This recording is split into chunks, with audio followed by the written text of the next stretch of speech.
Hey all, Brent here with an Otaku no video review of Lupin III versus Detective Conan.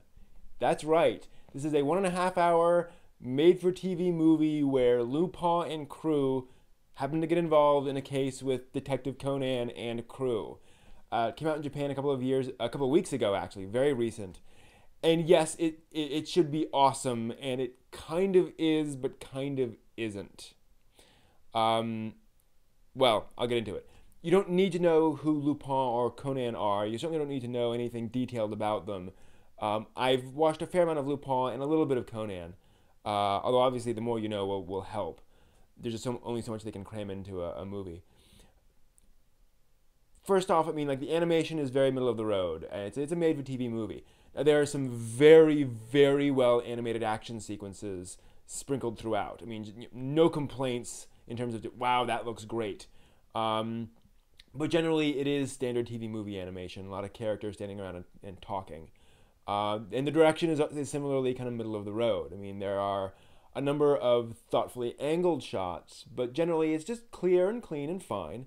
And I will say it felt more angled at Conan fans than Lupin fans, so it's aimed a little younger, so it's not quite as visually daring as a standard Lupin flick.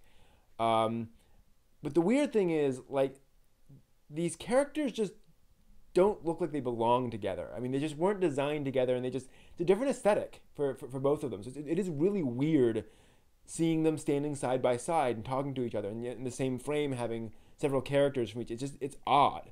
But in terms of the story, they actually do a really fine job of integrating them. Conan and Lupin, the actual characters, they don't upstage each other, and they each have their own things to do in the story. You know, Conan has his detective stuff, Lupin has his sort of criminal stuff. And in fact, they're careful to make Conan awesome in his own ways, and Lupin is awesome in his own ways, in his own story and aspects. And the remarkable thing is that the sort of wacky, somewhat over-the-top Lupin storylines actually, they're actually improved by the slightly greater intellectual rigor of Conan.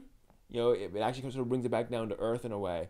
While Conan's rather run-of-the-mill detective work is actually livened up by Lupin's kind of wackiness. So they actually do complement each other rather well. But in terms of, like, the story itself, there's just nothing remarkable here. I mean, there's a sort of odd murder mystery thing. Lupin's after this big treasure, and everyone kind of makes an appearance and ends up, you know, in the same place and sort of trying to get stuff done. And I mean, there's not a single really memorable line. The plot's pretty forgettable. I mean, Castle Cagliostro, this is not. Even some of the better Lupin movies, this is not. But overall, I mean, it's a really fun, entertaining way to spend your time. I mean, it's a fine story, and it's really fun spending time with these characters. And they do a good job of making them fun. Certainly, if you're a fan of either franchise, you'll enjoy yourself here. And honestly, that's saying quite a lot for something this ambitious. I mean, they managed to make Lupin III versus Detective Conan work. Congratulations.